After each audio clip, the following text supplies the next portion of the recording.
마가복음 4장 26절서부터 마지막 절 41절까지입니다.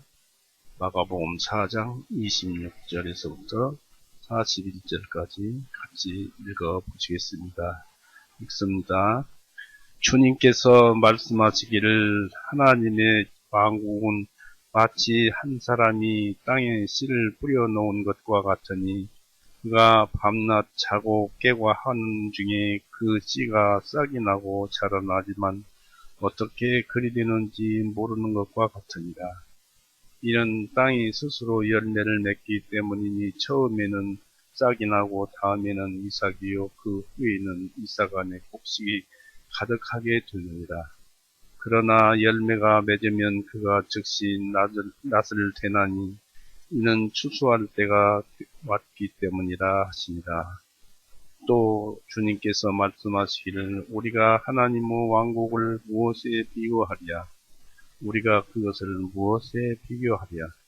그것은 겨자씨 하나가 같으니 땅에 뿌려질 때에는 땅에 있는 모든 씨들보다 더 작지만 뿌려진 후에는 그것이 자라서 모든 채소들보다 더 커지며 큰 가지를 내어 공중의 새들이 그 가지와 그늘 아래 휘둘릴 만큼 되느니라 하시느니라. 주님께서 이와 같이 많은 비유로 그들이 알아들을 수 있도록 그들에게 말씀하시나 비유가 아니고는 주님께서 그들에게 말씀하시지 아니하시고 자기 제자들만 있을 때 주님께서 그들에게 모든 것들을 풀어 설명해 주시니라.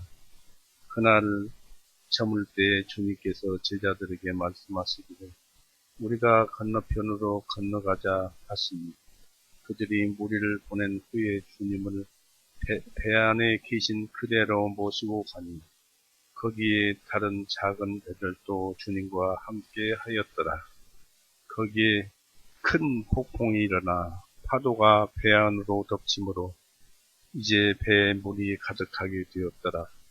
주님께서는 배의 뒤편에서 베개를 베고 주무셨는데 그들이 주님을 깨워 말씀드리기를 선생님 우리가 죽게 되었는데 돌아보지 아니하시나이까 하며 주님께서 일어나셔서 바람을 꾸짖으시고 바다를 향해 말씀하시기를 잠잠하라 고요하라 하시니 바람이 그치고 아주 잔잔해집니다.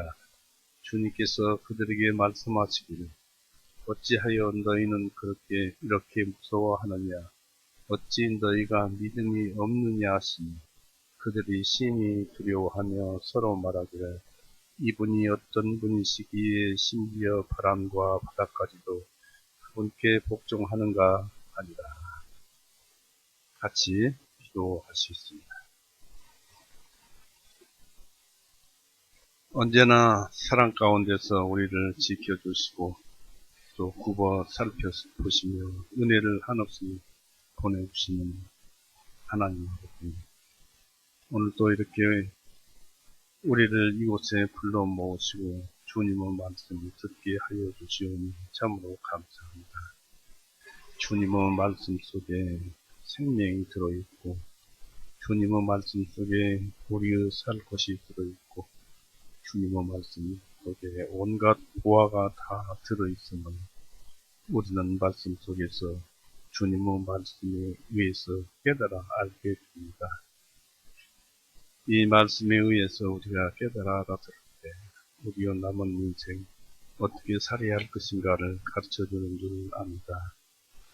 또 말씀대로 가르쳐주신 대로 우리가 깨달은 대로 살게 하시되 주님의 온전한 뜻에 맞춰서 살게 하여 주시옵시고 이 시간은 이 말씀이 끝날 때까지 주님께서 보호하시고 도와주시옵소서.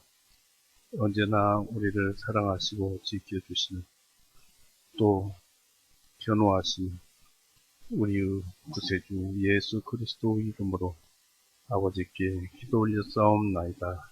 아멘. 네, 반갑습니다.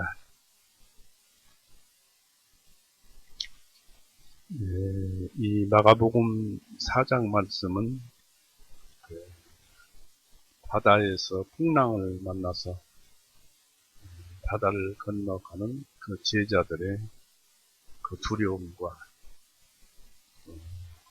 이로 인해서 우리가 여기서 무엇을 배워야 할 것인가 이런 것들을 이제 찾아보고요.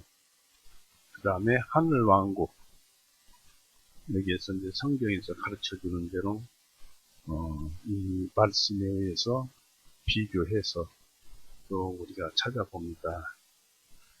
이 26절에는 주님께서 말씀하시기를 하나님의 왕국은 마치 한 사람이 땅에 씨를 뿌려놓은 것과 같으니 했습니다. 세상에 뿌려지고 또 씨는 인간의 마음에 뿌려지는 그 복음의 씨입니다. 이 복음의 좋은 씨는 소리 없이 점차적으로 사람들 심령에서 자랍니다. 그래서 좋은 땅에 뿌려진 씨처럼 하나님 나라와 복음도 인간의 마음에 뿌려지고 받아들여질 때 말없이 천국을 이룹니다. 천국에 대해서 여러 가지로 나옵니다. 이 뿌려진 씨는 곧 싹이 나옵니다. 27절에 보니까 그가 밤낮 자고 깨고 하는 중에 그 씨가 싹이 나고 자라나지만 어떻게 그리 되는지 모르는 것과 같으니라. 씨가 흙 속에 묻혀 잃어버린 것 같지만 그 씨는 흙을 뚫고 싹을 냅니다. 복음이 마음에 뿌려져 있다면은 그리고 믿어졌다면 어찌된 영문인지 모르지만은 구원이란 싹이 마음에서 뚫고 나오게 됩니다. 우리는 그것을 도저히 어떻게 그리 되었는지 알 수 없고 그러나 구원받았다 하는 싹은 보게 되는 것입니다. 요한복음 3장 5절에서 8절도 너희가 바람이므로 불매 너희가 듣기는 들어도 어디서 왔다 어디로 가는지 알 수 없다라는 말씀이 있는데 구원받는 사람도 이와 같습니다. 어떻게 해서 이렇게 싹이 나는지 참 신기하다. 어떻게 성령님께서 싹이 나오게 하는지 모른다는 것입니다. 바울은 이것을 경건의 비밀에 비유하였습니다. 경건의 비밀이라고 디모데전서 3장 16절을 보십시오.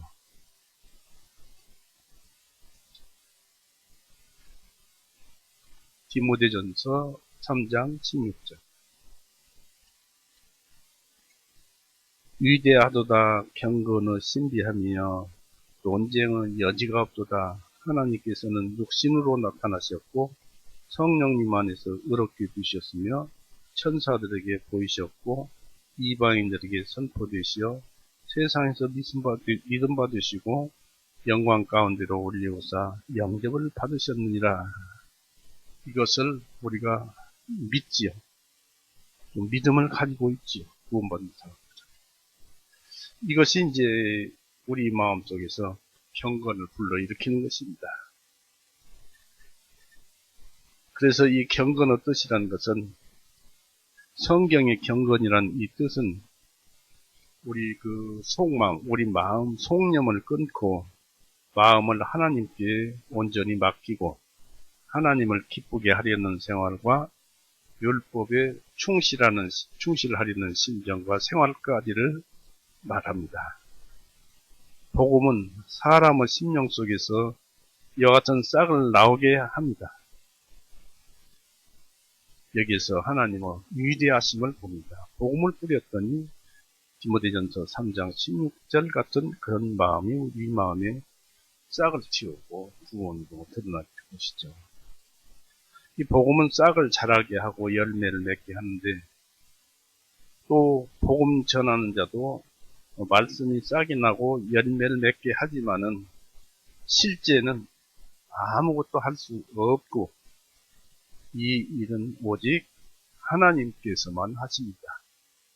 그러니까 우리 속에서 구원을 이루어주시는 분도 하나님이요 말씀을 뿌리는 사람은 사람일지라도, 전하는 자가 있으니까 사람일지라도 그것이 땅에 뿌려져서 싹이 나야지. 싹이 안 나면은 의미가 없잖아요. 그것을 하나님만 하십니다. 그러니까 구원받은 사람은 목사가 구원시킨 것이 아니고 하나님이 구원시켜 주신 것입니다. 고린도전서 3장 9절을 보십시오.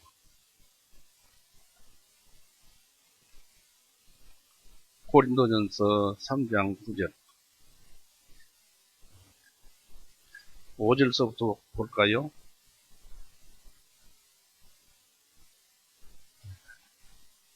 고린도전서 3장 5절서부터 볼까요? 바울은 누구이며 아볼로는 누구냐? 곧 주님께서 각 사람에게 주신 대로 너희를 믿게 한 사역자들이 아니냐? 나는 심었고 아볼로는 물을 주었으나, 그러니까 전도하고 말씀 전하고 있도록 하게 하였다는 얘기입니다. 그러나 우리는 아무것도 아니다, 그런 뜻인데, 오직 하나님께서는 자라나게 하셨나니. 씨를 땅에 뿌려봐야 하나님께서 그 씨의 생명을 일으켜서 씨의 생명을 주어서 싹이 나게 하시지 아니하면 싹이 나지 않는다. 사람이 농부가 아무리 씨를 뿌리고 물을 주고 해도 하나님께서 키우지 아니하면 싹이 나게 하지 않으면 자라날 수 없다, 이런 것입니다. 그래서 7절에 그러므로 심는 자나 물 주는 자는 아무것도 아니로되 오직 자라나게 하시는 분은 하나님은 한 분뿐이시니, 이제 심는 자와 물 주는 자는 하나이니 사람은 자기의 수고에 따라 자기의 보상을 받을 것이로 되어 있습니다. 이는 우리가 하나님과 함께 일하는 동역자들이요, 하나님의 경작, 너희는 하나님의 경작지이며 하나님의 건축물입니다 했습니다. 건축물입니다 했습니다. 그리고 이런 은혜는 이 좋은 땅에 뿌려지기만 하면은 싹이 나는데, 그 싹이 나오도록 은혜는 하늘에서 이슬이 사람을 기다리지 않고 내리듯이 모든 사람에게 구원받게 하는 은혜는 무조건 이 땅에 내려온다는 얘기입니다. 그러니까 아무나 구원받도록 하게 하는 은혜는 이 땅에 내려온다는 얘기입니다.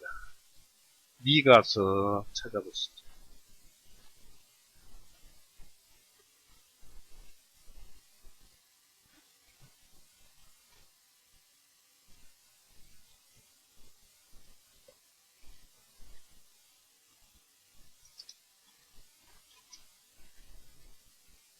미가서 나훔 앞에 있는데, 미가서 5장 7절을 보세요. 또 야곱의 남은 자들이 많은 백성들의 한가운데 있으리니 주님께로부터 내리는 이슬 같고 풀 위에 내리는 소나기들 같아서 사람을 기다리지 아니하며 사람들의 아들들도 기다리지 아니하는도다. 그래서 비가, 이슬이, 은혜가 막 한없이 쏟아지는 것은 사람들이 그것을 받고 싶어서 내리져오는 것도 아니고, 거절한다고 안 내리는 것도 아니고, 하나님의 은혜는 사람들에게 부어지고 있다, 이런 말씀입니다.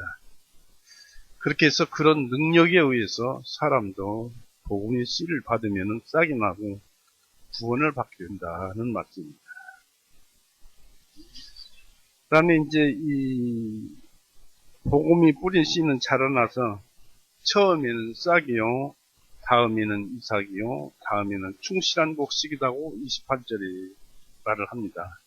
이 사람은 씨를 뿌려 충실한 곡식 대신에 쭉정이를 거둘 수도 있지만은 하나님께서는 모든 씨에게 동일한 충실한 곡식을 거두십니다. 자연은 갑자기 아무것도 하지 못합니다. 그러나 하나님께서는 소리 없이 은밀하게 일을 하시지만 오래 참으시며 실수 없이 이루십니다. 마침내 복음의 씨앗은 완전하게 이 성장 과정을 다 마치게 되면은 거두게 되지요. 29절에 보니까 그러나 열매가 맺으면 그가 즉시 낯을 대나니 이는 추수할 때가 왔기 때문이라 하신다 했는데 거두게 됩니다. 성장 과정을 거치면은 이제 창고로 들이기 위해서 거두는데 우리가 속념을 버리고 그리스도를 섬길 때 그리스도는 인간의 심령의 자리를 잡고 역사해서 무르익은 복음의 열매를 당신에게로 거두어 드리십니다. 요한복음 4장 35절을 볼까요?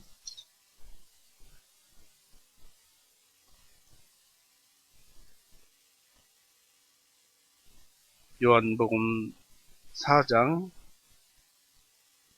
35절 너희가 아직도 넉 달이 지나야 추수할 때가 오리라 말하지 아니하느냐. 보라 내가 너희에게 말하노니 너희 눈을 들어 저 밭들을 보라. 이는 그것들이 다 휘어져 추수하게 되었습니다 했습니다. 그리고 36절에는 거두는 자가 싹을 받고 영원한 생명에 이르는 열매를 모으나니 뿌리는 자와 거두는 자가 함께 즐거워하려 합니다 했습니다. 그러나 자라나게 하시는 분은 하나님이시고 하나님의 은혜요 하나님의 능력입니다. 이 그리스도는 예수님은 복음의 열매를 맺은 자들에게 영생을 보상으로 주십니다. 그리고 하나님의 곳간에 모아들여지게 됩니다. 마태복음 13장에 보면 씨 뿌리는 비유가 나오는데 거기에 그렇게 기록되어 있습니다. 이제 30절, 이제 32절 보시겠습니다.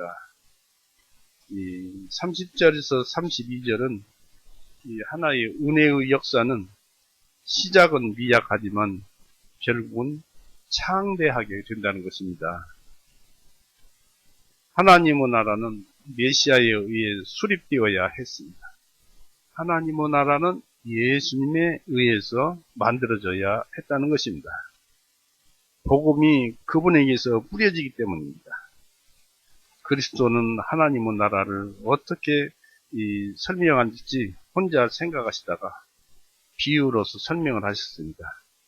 예수님은 아직 땅에 뿌리지 않는 겨자씨 하나로서 천국을 비유하셨습니다. 이 복음의 시초에 있어서 천국은 땅의 모든 씨보다 작은 겨자씨 하나과 같은 대단히 작은 것일 수 있습니다.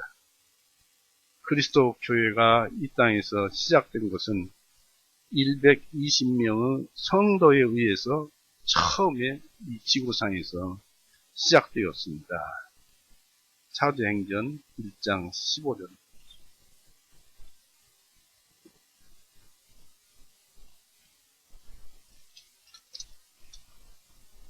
방 한 칸에 다 들어가 있었어요. 1장 15절을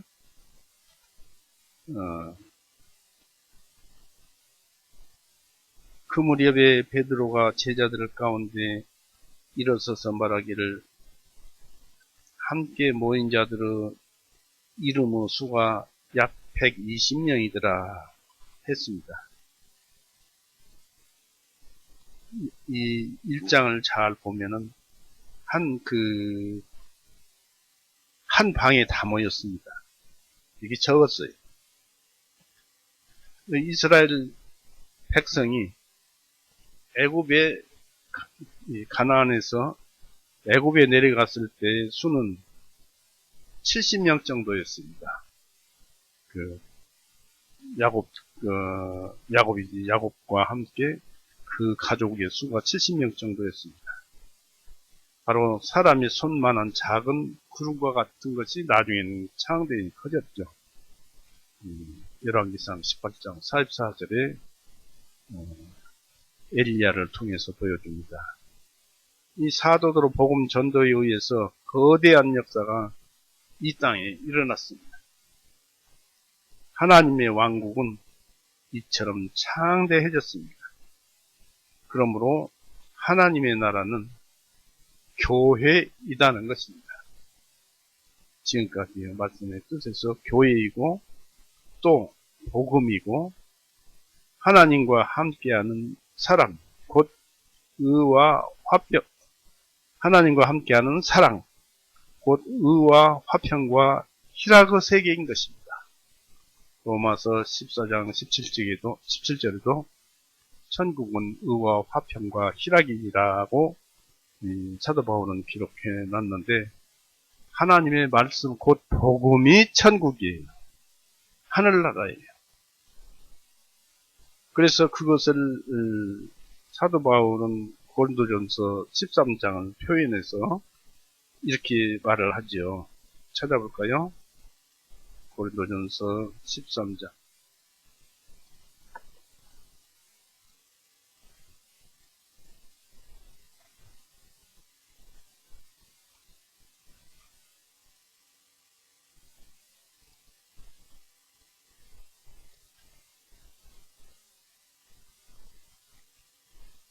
고린도전서 13장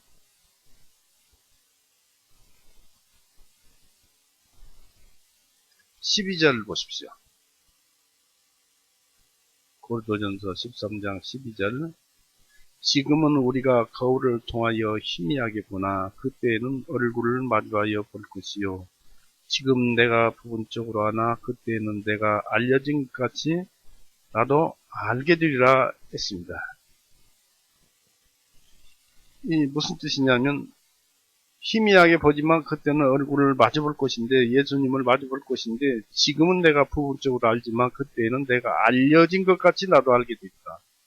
내가 알려진 것 같이, 예수님께 알려진 것 같이, 즉 내가 이 세상에 살면서 예수님의 말씀에 의해서 살고 예수님께서 주신 마음에서 우리가 그 마음을 영으로 삼고 살아가는 그것만 우리가 예수님을 보는 거예요. 내가 볼 수 있는 것은 그것밖에 없어요.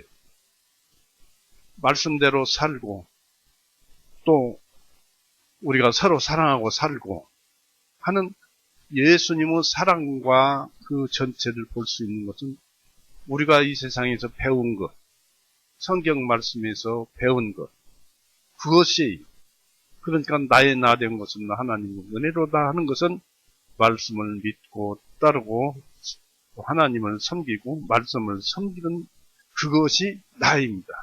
또한 그것이 천국이에요. 곧 우리가 하나님과 함께하는 그 자체가 천국입니다. 어떤 땅이나 어떤 어떤 그 나라나 이런 것이 아니라 모든 것을 다 가지고 계신, 모든 능력이 다, 원리와 모든 능력이 다 있는 하나님, 그분 안에서 우리와 함께하는 그곳이 천국이에요. 그래서 교회를 천국이라고 그러는데, 땅에 있는 하늘 왕국이라고 그러는데, 교회가 하나님의 말씀이 있잖아요. 또 성령님이 함께 하고 있잖아요. 성경 말씀이 있고, 또 여러분이 있잖아요. 그래서 그렇게 해서 함께 하기 때문에 교회는 하나님의 왕국이요, 천국이라고 하는 것입니다. 우리가 그런 것을 알면 좋겠습니다. 그래서 우리가 고린도전서 13장에도 보면은 믿음, 소망, 사랑, 그 중에 제일은 사랑이라고 그랬습니다만은, 사랑이라는 그 자체가 의와 화평과 희락입니다. 쪼개서 말을 하면 의와 화평과 희락입니다. 천국은 사랑입니다. 하나님은 본래 사랑이시라고 합니다. 바로 우리가 그 사랑 속에서 영생을 하게 되는 것입니다. 그것이 천국. 믿지 못한 자는 저 고통 속에서 즐거움이 없고, 기쁨, 희락도 없고, 화평도 없고, 의도 없고, 그런 것이죠. 이 33절을 보십시오. 주님께서 이와 같이 많은 비유로 그들을 알아들을 수 있도록 그들에게 말씀하시나 했습니다. 예수님은 이 비유 외에 많은 비유로 사람들에게 알아들을 수 있는 대로 듣는 자들에게 말씀을 해 주셨다고 여기에 기록해 있습니다. 그리고 34절에는 예수님은 비유가 아니면 말씀하시지 않으셨다고 기록을 했죠. 본래 주님의 영광은 우리가 보았으면 좋겠는데 주님의 영광은 죄라는 구름에 가려져서 우리가 볼 수 없습니다. 주님의 영광을 믿음 안에서 말씀으로 보면은 주님의 영광이 보이는데 죄를 짓고 죄 안에서 구원받았지만 죄 안에서 예수님을 보려 하면은 예수님은 보이지 않습니다. 그래서 이사야 59장 찾아보세요. 이사야 59장 1절 2절.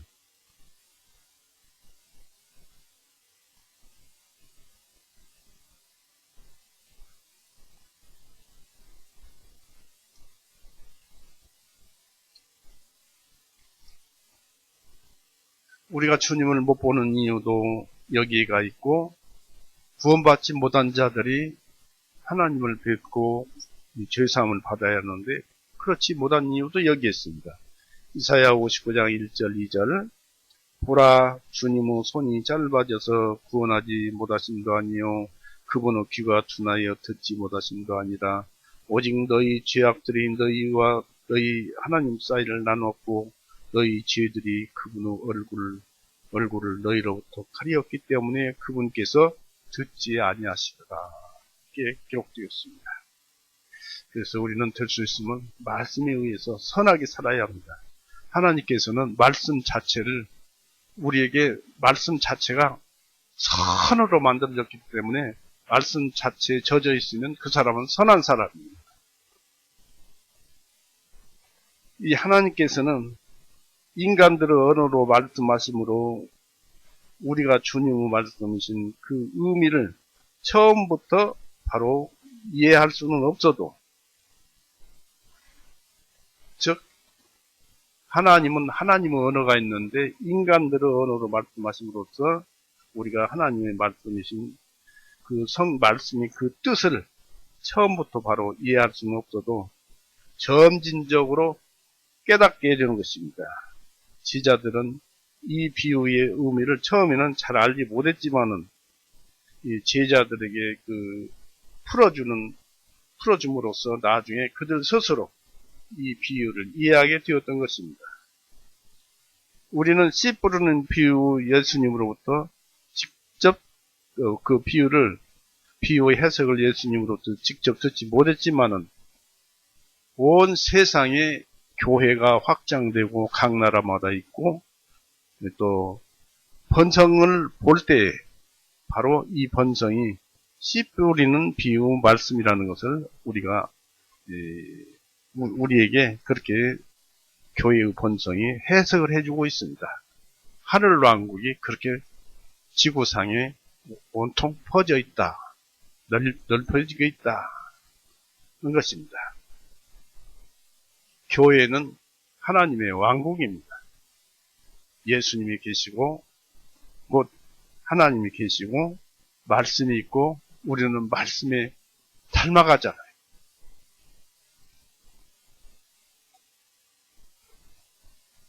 이 35절에서 41절 말씀은 이제 시작하겠습니다만은 여기까지의 말씀은 큰 폭풍, 개혁성계는 광풍이라고 그랬습니다.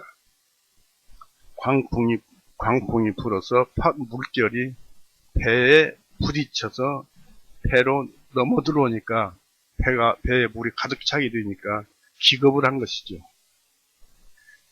이제 여기서의 말씀은 그 큰 광풍을 제압하신 것에 대한 내용입니다. 이 기적은 마태복음 8장 23절 그 이하로 쭉 나오는데 거기에도 기록이 되어 있지만은 여기 본문 마가복음 5장인 더 상세히 기록되어 있습니다. 35절을 보십시오.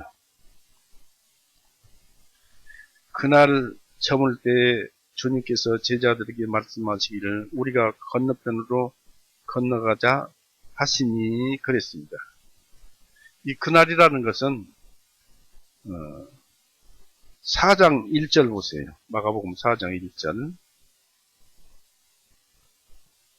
주님께서 다시 해변에서 가르치기 시작하시니 거기에 큰 무리가 주님께 모여들므로 주님께서 바다에 떠있는 한 배 위로 올라 앉으시니 온 무리가 해변 육지에 앉더라.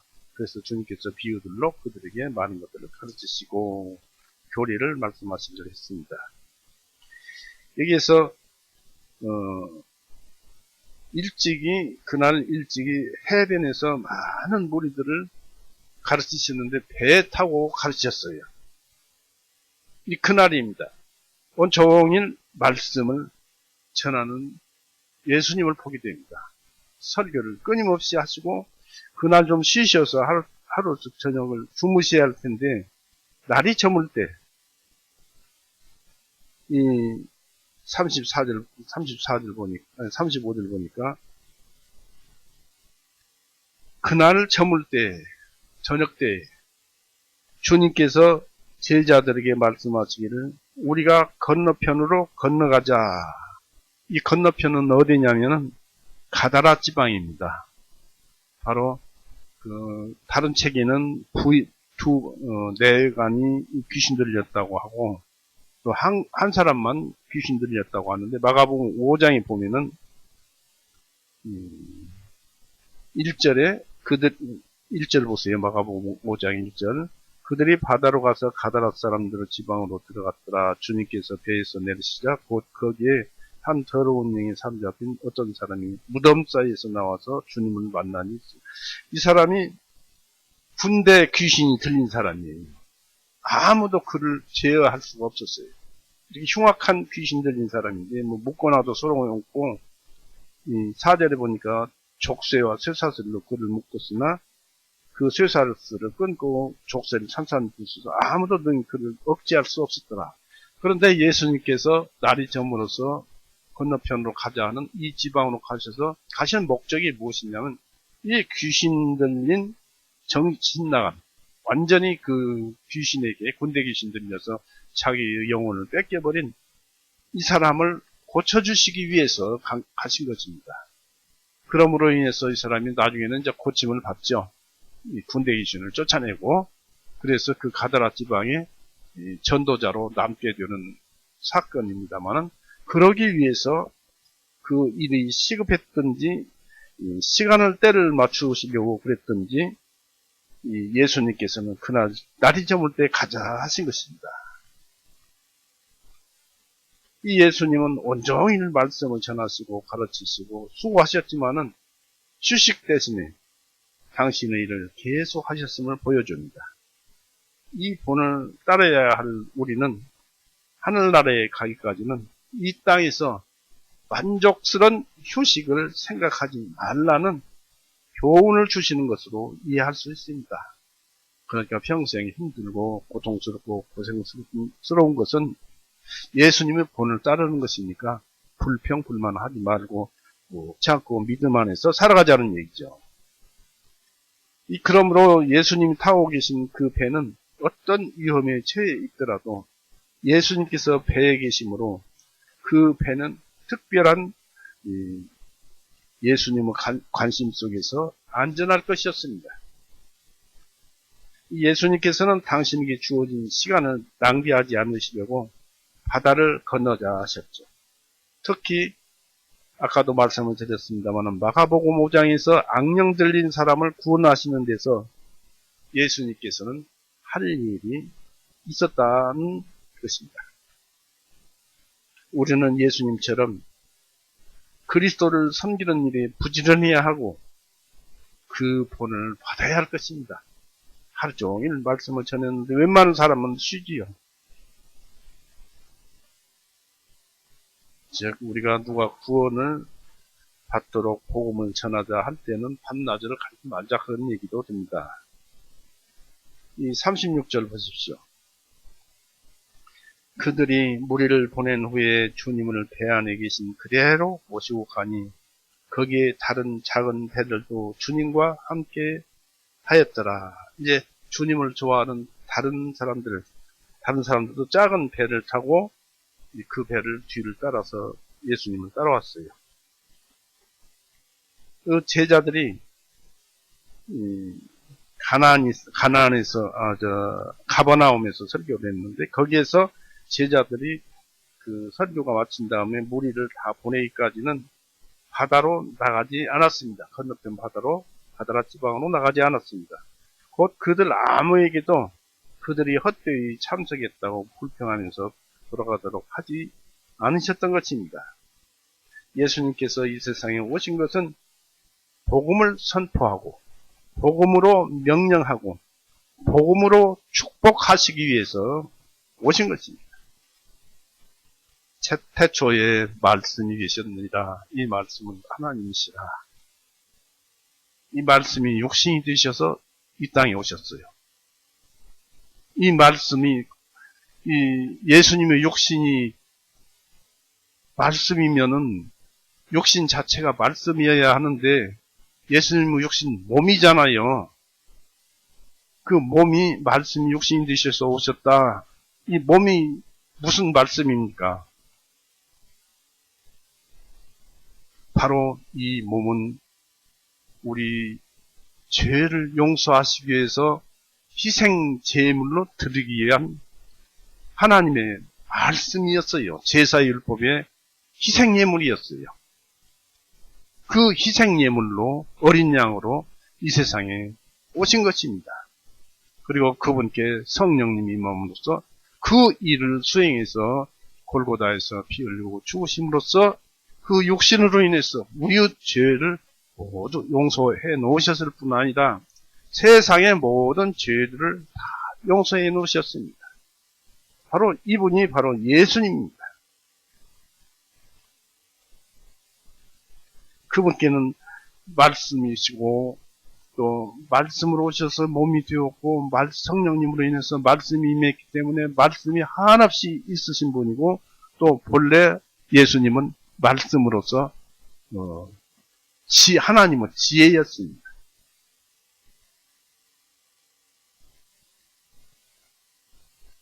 예수님은 제자들은 예수님을 배에 계신 그대로 모시고 갔습니다. 하루 종일 설교로 피곤하실 텐데 가자고 하니까 그대로 따라서 밤에 배로 바다를 건너서 가시면서 그 밤바람은 차잖아요. 외투도 입지 않으시고 가셨다는 것은 우리에게 몸의 건강에 부주의해도 좋다는 것이 아니고 다만 몸을 위해서 지나치게 우리가 신경 쓰거나 엄격하지 말라는 교훈을 배울 수 있습니다. 몸을 위해서 적당히 신경 쓰라. 몸이 있어야 신앙생활도 하지 않겠습니까? 이 37절 보십시오. 이 보니까 거기에 큰 폭풍이 일어나 파도가 배 안으로 덮침으로 이제 배에 물이 가득하게 되었더라. 개역성경에는 이 광풍이 불어서 이 물결이 배에 부딪혀서 배에 가득 차더라 그랬습니다. 이 밤에 광풍이 불어서 큰 폭풍이 불어서 파도가 배 안으로 들어와서 가득하게 되었습니다. 배에 구멍이 뚫려서가 아니라 파도가 배에 들어와서 배에 가득하게 되었습니다. 주님과 제자들이 이 배에 타고 있을 때 이런 일은 특별히 그때만 있었던 새로운 일은 아니라는 것을 우리는 생각해야 합니다. 왜냐하면 다른 사람들도 배를 몰고 가다가 광풍이 불면은 물이 배의 그 갑판에 올라올 테니까요. 우리의 인생이 그런 배를 타고 항해하는 것과 같은 삶을 살아갑니다. 우리의 인생이 순탄하게 바다를 건너는 것은 아니잖아요. 살다 보면 이런 슬픔도 있고, 이런 고통도 있고, 이런 고난도 있고, 이런 아픔도 있고, 또 서로 알던 사람과 헤어지는 이별의 그 슬픔도 있고, 또 누가 자기를 괴롭힌다든지, 또 아픔으로 모든 그 고통이 다 있습니다. 이런 바다를, 이런 고해의 바다를 지나가는 것이 우리의 삶입니다.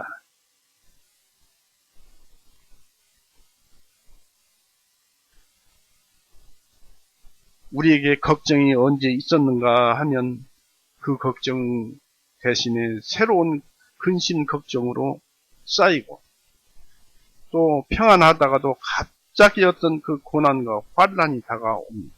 이게 우리 인생입니다.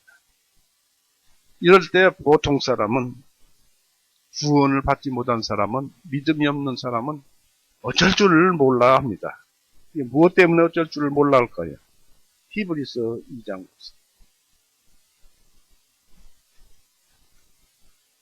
히브리서 2장 14절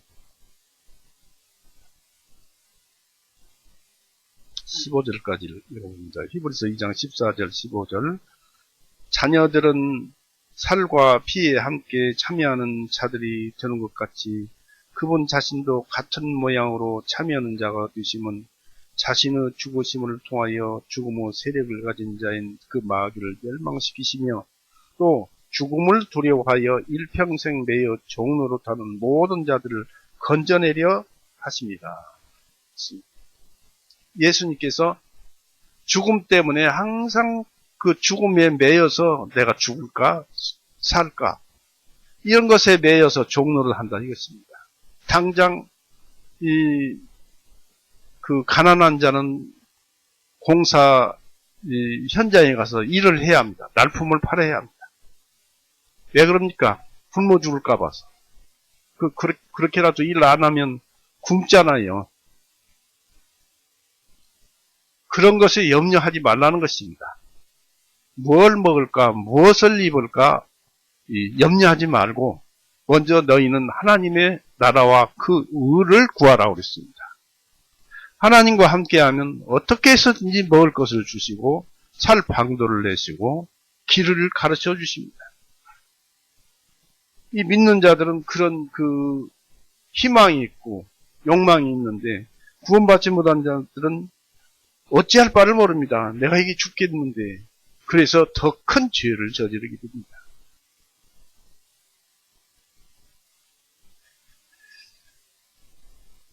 여기서 보니까 작은 배들도 따라갔다고 그랬습니다. 그때 다른 배들도 함께 갔는데 같은 위험을 당했을 것입니다. 그 사람들도 신실한 그 믿음 있는 자들로서 어린 양이 어디로 가든지 따르기 위해서 함께 하였던 것입니다. 우리는 큰 폭풍을 예견한다 해도 예수님과 함께라면 기쁘게 따라가면 됩니다. 예수님이 책임져 주시니까. 예수님이 우리의 하나님이요, 우리의 생명이요, 우리의 모든 전부이기 때문에 예수님 가는 데만 가면은 괜찮습니다.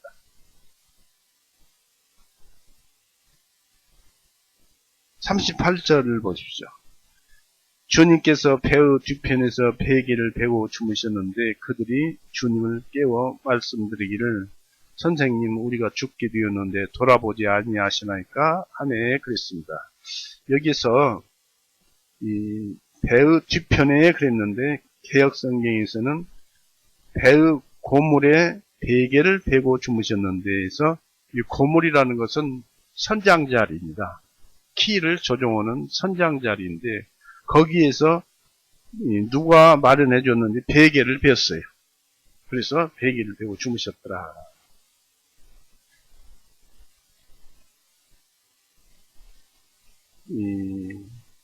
고물은 선장자리. 그러니까 뒤편은 선장자리였는데 거기에 예수님께서 배 조종시에서 누워 계셨음을 서양의 우리 선배 그리스도인 조지 허버트라는 사람은 이것을 가지고 찬양하는 노래를 지었는데, 찬양시를 지어서 찬양을 했는데 이렇게 했답니다. 바람과 풍랑이 나의 배를 공격하여 올 때 주님께서 키를 잡으시고 조종하시네. 배가 몹시 흔들리는 위험한 순간에도 폭풍은 주님의 예술의 걸작품. 비록 주님이 눈을 감으신다 해도 주님의 마음은 늘 깨어 있으시리라고 찬양을 했답니다. 주님은 우리 영혼에 잠들어 계신 듯 해도 그 마음은 깨어서 항상 우리를 돌보시고 있으므로 두려워할 것이 무엇이 있겠습니까? 여러분이 거듭났다면 여러분 안에는 예수 그리스도의 영, 예수님과 함께 성령이, 영은 바로 하나님이 계신 자리입니다. 바로 하나님이 와 계시고 있습니다. 와서 그 자리에 자리를 하고 계십니다.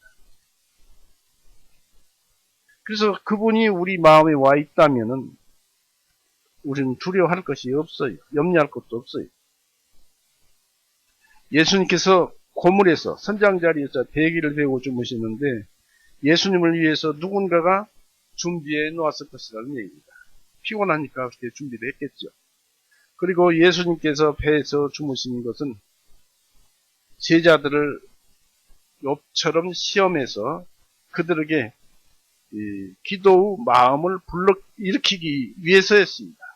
욥을 고난을 준 것은 욥에게 많은 하나님을 알게 하고 그로 인해서 욥에게 복을 배나 더 주시기 위해서 욥을 시험했던 것이죠. 결국 제자들은 세상의 공격에 두려워해서 신앙의 약함을 드러냈고, 그러나 이제 예수님께 이제 막 재촉을 하는 그러한 기도는 강하였습니다. 때때로 땅에 있는 하늘 왕국인 교회가 풍랑을 당할 때 예수님께서는 주무시는 듯이 당신의 백성들이 당하는 고통에 무관심하고 또 기도에 귀를 기울이지 않으시고 고난을 물리쳐 주시지 않으시는 듯 보일 때가 있는 것 같지만은, 그럼에도 주님은 숨어서 우리를 알게 모르게 도우시고 계십니다. 다만 우리 심령이 주님을 보지 못하기 때문입니다. 참으로 이 구원자 이스라엘의 하나님은 숨어 계시는 이스라엘의 하나님이시다고 그랬습니다. 우리 눈에 항상 보이지 않고 숨어 계시다 필요할 때는 나타나 주십니다. 시편 45편 보세요.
여러분 혹시 거기 못 찾았습니까? 여러분은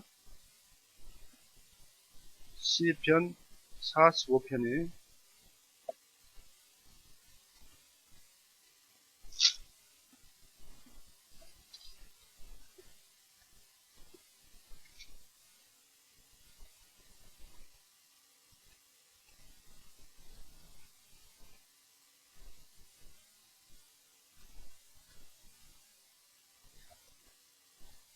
어,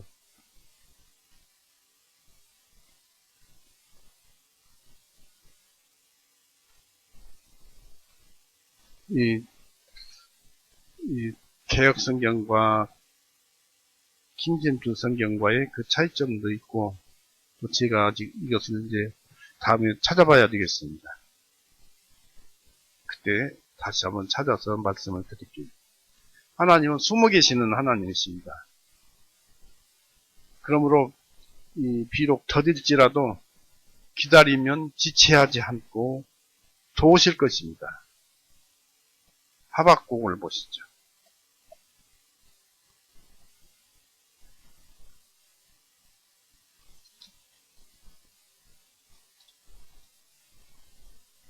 하박국 2장 1절에서 3절 보십시오. 하박국 2장 1절 3절. 내가 내 바시대 위에 서서 나를 망대 위에 세우고 그분께서 내게 말씀하실 것과 내가 책망받을 때 내가 무엇으로 대답할 것인지 지켜보리라. 주님께서 내게 대답하여 말씀하시기를 너는 이 환상을 기록하고 그것을 서판들 위에다 분명하게 새겨서 사람이 달려가면서도 읽을 수 있게 하라. 이는 이 환상이 아직은 정해진 때를 위하여 있나니 그것은 끝에 관해서 말할 것이요 거짓을 말하지 아니하리라. 그것이 더딜지라도 그것을 기다리라. 이는 그것이 더디지 아니하고 반드시 올 것이기 때문이라 했습니다. 그래서 하나님의 도우심은 언제든지 반드시 도우실 것이다.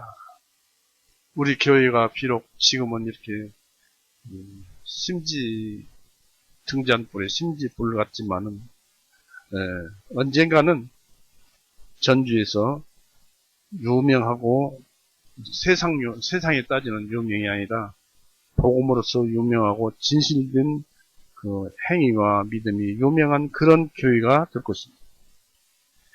그리고 이스라엘을 지키시는 분은 졸지도 아니하시고 주무시지도 아니하시로다라는 말씀이 있어요. 시편 122편 보세요.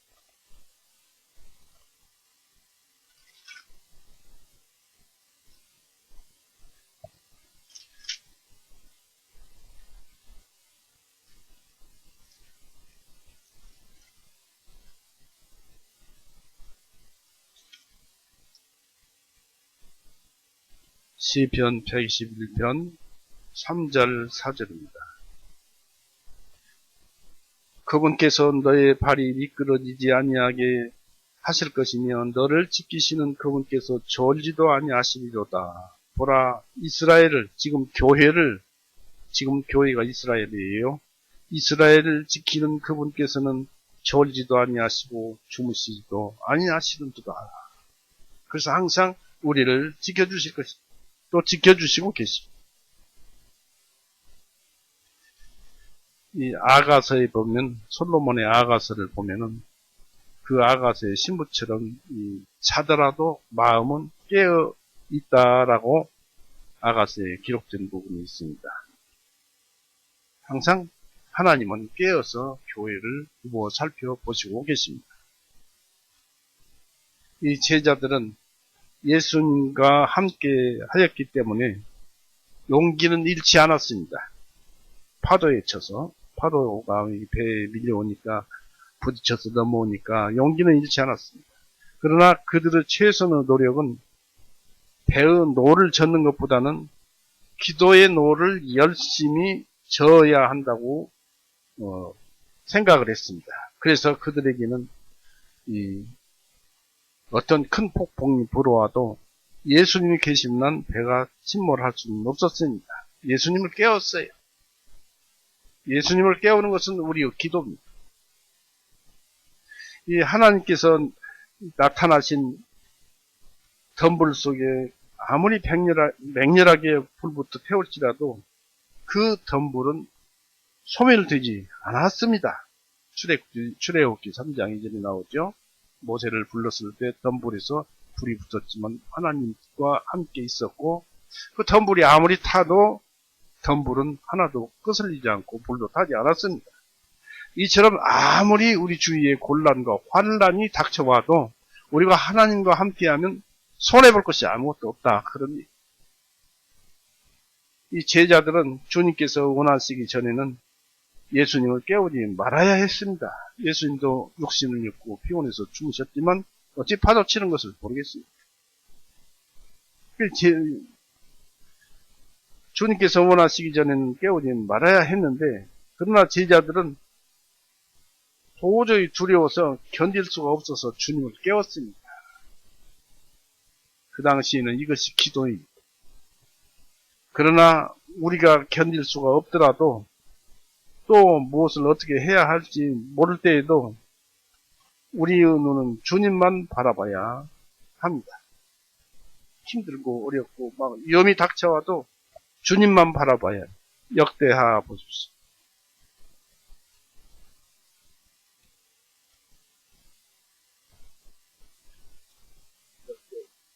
역대하 20장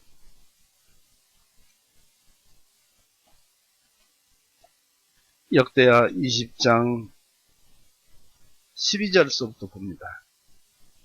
역대하 20장 12절은 오 우리 하나님이시여 주님께서 그들을 심판하지 아니하시겠나이까 우리에게는 우리를 치러온 이 큰 무리를 대적할 힘도 없고 어찌해야 하는지 알지 못하고 오직 주님만을 바라보고 있나이다 하고 온 유다가 그들의 어린 아이들과 그들의 아내들의 자녀들과 함께 주님 앞에 섰더라.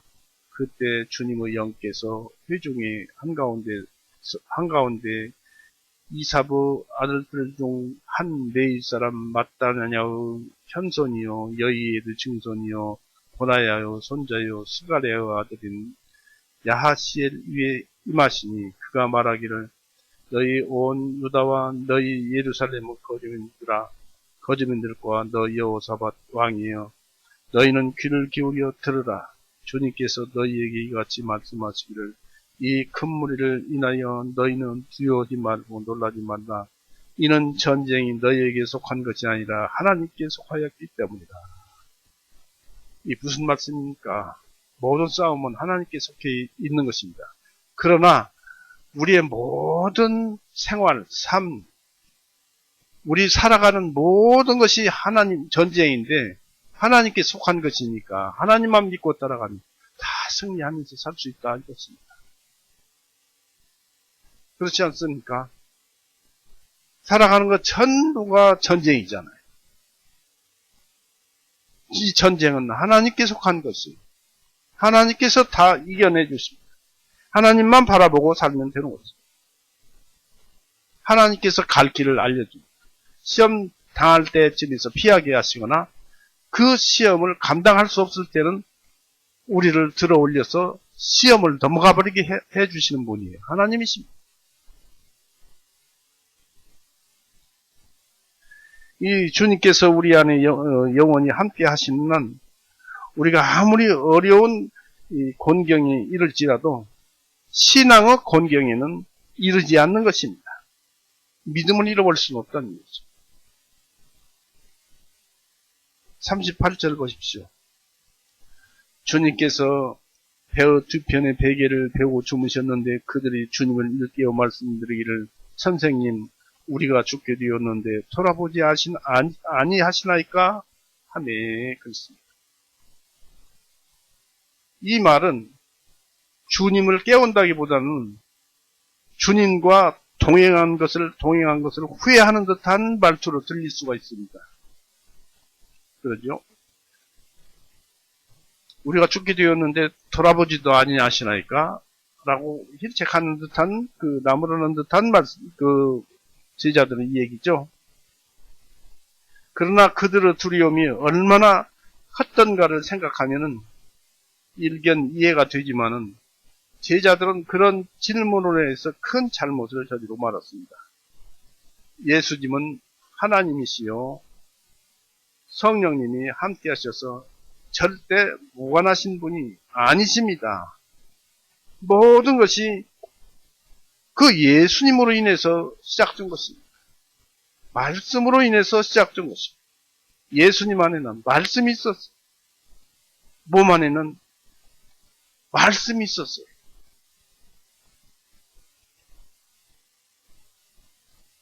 골로새서 1장 한번 보십시오.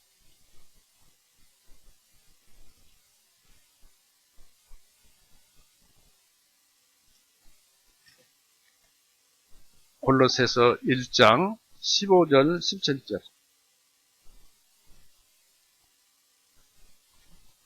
골로새서 1장 15절 읽습니다. 그분은 보이지 아니하시는 하나님의 형상이시요. 예수님을 가리키죠. 예수님은 보이지 아니하시는 하나님의 형상이시요 모든 피조물로 처음 나신 분이시니 이는 모든 것들이 그분에 의하여 창조되었기 때문이라. 하늘에 있는 것들과 땅 위에 있는 보이는 것들과 보이지 아니하는 것들과 왕자들이나 주권들이나 정사들이나 마귀들이나 모든 마귀들의 권세나 마귀 천사들이든지 마귀들이든지 다 정사들이나 권능들이나 모든 것들이 그분에 의하여 창조되고 또 그분을 위하여 창조되었느니라 하시면서 17절에 그분은 모든 것들보다 먼저 계시고 모든 것들은 그분에 의하여 존속하느니라. 지탱하고 존속됩니다.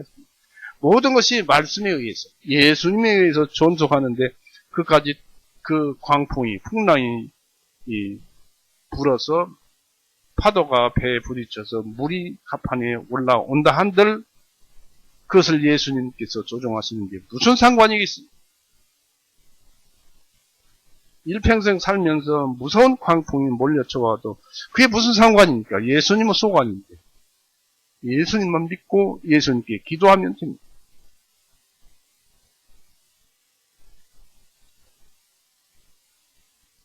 예수님께서는 이런 말씀을 하셨어요. 거듭난 자는 하나도 버리지 않겠다는 것입니다. 소자 중에 하나라도 잃는 것을 원치 않으신다고 마태복음 18장을 보십시오. 거기에 기록되어 있습니다.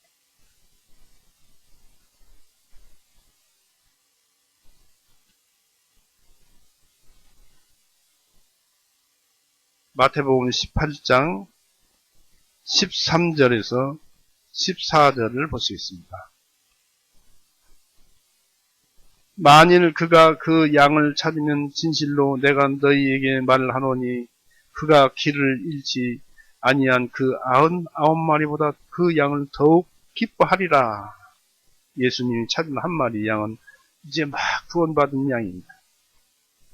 이와 같이 이 작은 자 중에 하나라도 멸망하는 것은 하늘에 계신 너희 아버지의 뜻이 아닙니다. 한 사람도 구원받은 사람 버리지 않는 것이다 라는 뜻입니다. 거듭나면 바로 하나님 말씀 안에서 하나님 말씀에 의해서 영을 받고 살고 있잖아요.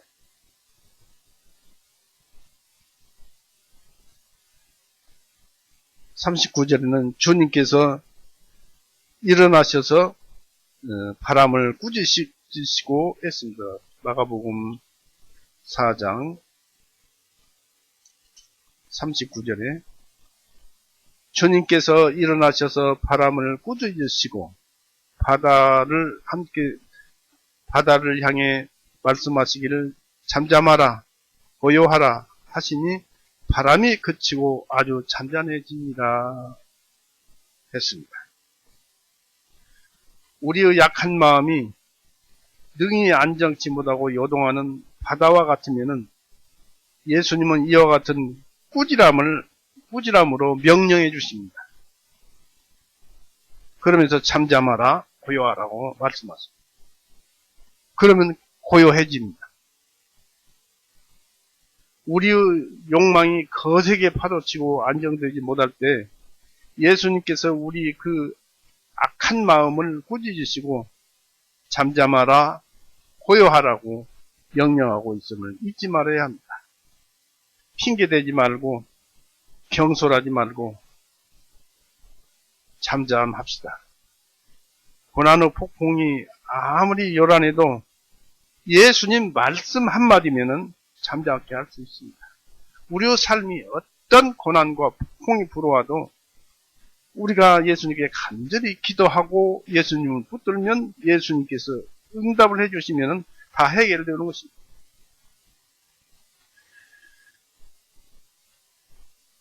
이 예수님은 우리에게 이미 두려워할 줄 아시고 잠잠하라 고요하라는 말씀의 능력을 우리에게 이미 보내주셨고 또 그 능력을 행사하십니다. 이겨놓은 싸움입니다. 외부의 싸움과 내부로부터 두려움이 쌓여있고 마음이 격동되어 있을 때 예수님께서는 능력과 함께 평강이 있을지어다라고 명령을 하셨습니다. 이사야 57장 한번 보십시오.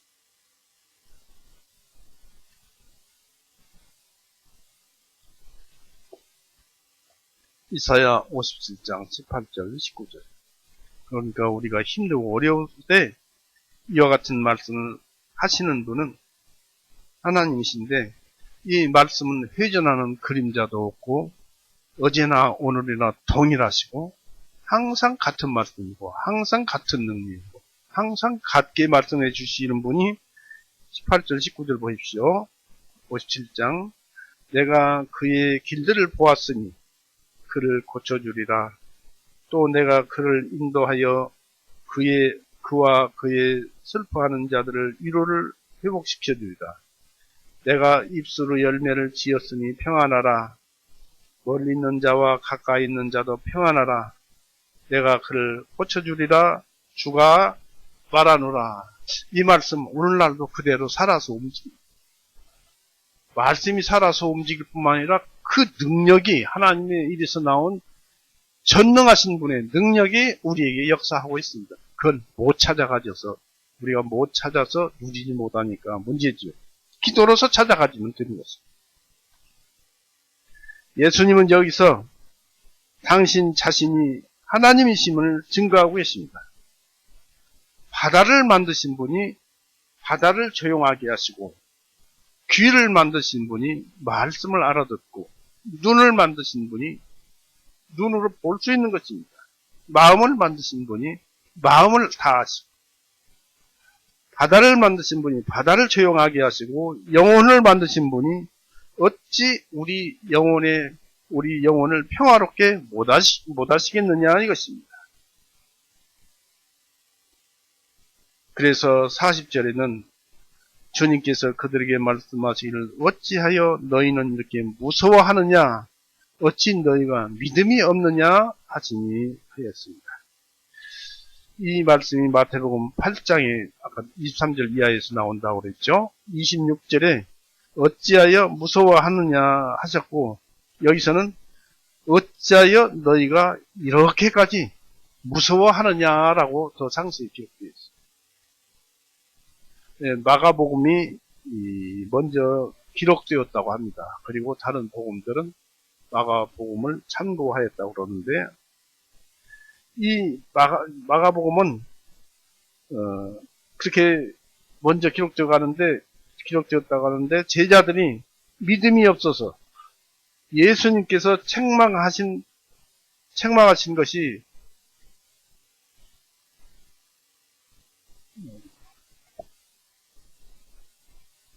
예수님께서 그들이 믿음이 없다고 책망하신 것이 아닙니다.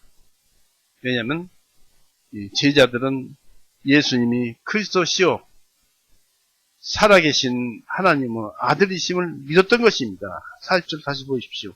너희가 어떻게 이렇게 무서워하느냐 이렇게까지 무서워하느냐 너희가 믿음이 없느냐 하십니다. 제자들이 믿음이 없는 것이 아닙니다. 믿음이 없어서 예수님께서 책망하신 것이 아니라는 사실입니다. 우리도 이 믿음을 가지고 있지만 믿음 없이 죄를 저지를 때가 있고 하나님 말씀을 안 따를 때가 있습니다. 그럴 때 예수님은 왜 믿음이 없느냐라고 하십니다. 제자들을 향해서 제자들이 예수님에게 대해서 예수님은 그리스도시요 살아계신 하나님의 아들이십니다라고 이렇게까지 예수님이 그리스도이신 것을 믿었던 제자들입니다. 그러나 지금은 폭풍으로 인한 무서움이 그들을 사로잡았으므로 믿음이 없는 것처럼 보였던 것입니다. 제자들에게는 믿음을 드러낼 기회가 주어졌지만은 그 기회를 잃어버리고 만 것입니다. 저런 풍랑이 와봐야 주님이 계시는데 무슨 상관이랴. 여기서 우리가 잘 살펴볼 일이 있어요. 뭐냐면 배가 있고, 지금 가드라 지방을 건너가는데 배가 있고, 또 제자들이 있고 예수님이 있죠. 그 형태가 어떻습니까? 그 형상이 셋이, 그 셋이 나예요. 내가 제자고 내 안에 예수님 계시고 내 몸 배가 있어요. 그렇게 건너가는 거예요. 힘들어도 예수님이 계시니까 버티면 이겨낸다는 얘기입니다. 그 예수님 계신 것을 깜빡 잊어버린 것은 아니지만 그들이 믿음이 예수님이 그리스도인 것을 잠시 잊어버린 것입니다. 믿음이 없는 것처럼 보였을 뿐입니다. 그래서 신앙을 시험하기 딱 좋은 이런 일에 믿음을 드러내지 못한다면 예수님께서 가져오시는 믿음의 응답을 너희가 어찌 알 수 있겠느냐 하신 것입니다. 믿음으로 드러내면은 하나님께서 믿음으로 주신 것을 믿음으로 우리가 알고 또 믿음에서 믿음으로 더 들어가는 영적 성장이 올 텐데 하나님께서 예수님께서 주시는 믿음 응답을 너희가 어찌 알 수 있겠느냐라는 뜻입니다. 즉 자기들의 신앙에 대해서 의심을 가질 수 있는 자들은 예수님께서 당신의 백성이 멸망을 당해도 무관심하고 다만 그런 불행한 자에게 그 불행한 자리에 처지에 놓아두신다는 그 잘못된 생각을 가질 수 있는 것입니다. 그렇지 않습니다. 믿는 자는 어떠한 어려운 처지에 믿음을 드러내지 않고 어떤 어려운 처지에 있더라도 하나님은 그 사람을 도우신다는 것입니다. 자기의 자녀니까. 예수님은 자기의 친구니까 도와줍니다. 그래서 우리는 어떠한 어려움과 고난과 시험이 닥치더라도 믿음을 드러냅니다. 구원받은 자는 그렇게 할 수 있습니다. 아무것도 염려하지 말라고 했습니다. 이 41절에는 그들이 심히 두려워하며 서로 말하기를 이분이 어떤 분이시기에 심지어 바람과 바람까지도 그분께 복종하는가 하니라 했습니다. 예수님은 하나님이시요 우리의 천국이시요 우리의 의요 화평이요 희락이요 사랑이요 모든 전부 영생이요 전부입니다. 그분은 이런 이 땅에서 많은 사람들에게 씨를 뿌려서 우리의 형제를 만들어 주시는 분이십니다. 또 이 교회를 만들어 주셔서 이것을 하늘 왕국이라고 하심으로써 하나님과 함께 있는 것 그 자체, 하나님은 모든 것이 그 안에 들어있는데 무슨 어떤 땅을 가지고 어떤 사람들은 요즘 그 집 때문에 그런가 몰라도 천국에 가면 아파트가 있다 이런 식으로 얘기를 하는데 그건 얘기도 꺼낼 그런 것도 안 됩니다만은 하나님 안에 모든 능력과 모든 이치가 다 들어있는 하나님과 함께하는 그곳이 천국입니다. 그것은 우리 안에서 있잖아요. 우리 안에 이루어져서 있잖아요. 예수님 우리 안에 와 있고 말씀이 우리 안에 이루어져서 있잖아요. 그래서 41절에서는 이 기적이 제자들에게 준 인상은 마태복음과 다르게 표현되어 있는데 그 사람들이 심히 놀라며 라고 마태복음에는 그렇게 기록되어 있습니다. 이 마가복음에서는 놀라며를 심히 두려워하며 그랬습니다. 이제 광풍이 그치고 신앙에 의해서 그들의 공포는 사라졌습니다. 이 일 전에는 예수님에게 드려야 할 존경심이 결여되어 있었던 것 같습니다. 그러나 이제 예수님의 능력을 보았기 때문에 바람과 이 바다는 두려워하지 않게 되었고, 오히려 예수님은 심히 두려워하게 되었는데, 그것은 예수님에 대한 존경과 믿음을 더욱 굳건히 하고 믿음의 행위를 드러내기 위함이었습니다.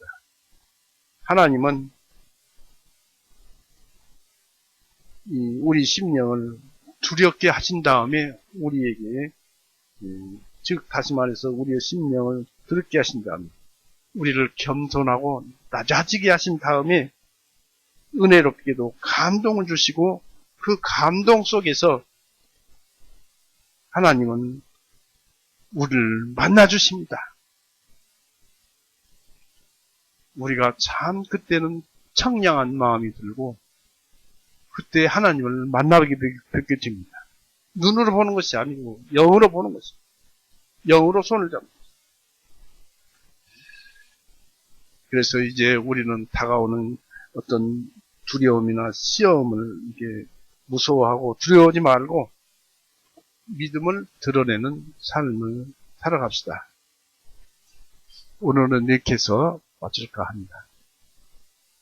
기도하시겠습니다. 사랑이 많으신 하나님 아버지, 오늘도 우리에게 이 세상을 살아가는 그 모든 과정에 일어나는 힘들고 어려운 일을 이 말씀으로서 우리가 나아갈 길을 가르쳐 주신 줄 압니다. 모든 것은 주님께서 함께 하시고 주님께서 우리를 인도하여 주시오니 주님만 믿고 따라가면 손해볼 것도 없고 오히려 유익이 된다는 것을 우리가 알게 되고, 또 여기에서 더 믿음에서 믿음으로 감으로써 우리가 주님을 보기를 더욱 더 봐서 제가 주님을 본 대로 제가 될 것을 믿사오며, 당연히 그렇게 믿어지며 우리가 주님 볼 날까지 힘들게, 아니 그보다 즐겁게 살도록 우리가 마음가짐을 가지면서도 주님께 그 인도를 부탁드립니다. 우리는 이렇게 말씀 안에서 그것이 최소인 줄 알지만 주님의 안에 들어있는 은혜는 감히 우리가 아는 것에 비할 수 없는, 감히 말로 다 할 수 없는 은혜를 가지고 계신 분이시기에 우리는 더욱더 주님의 은혜만 구하고 또 구할 뿐입니다. 언제나 끝까지 사랑하여 주옵소서. 우리를 죄에서 영원히 구원해 놓으시고 지금은 하늘보다 우편에서 우리를 내다보시고 변호하시는 우리 구세주 예수 그리스도 이름으로 아버지 하나님께 기도 올렸사옵나이다. 아멘. 마치겠습니다.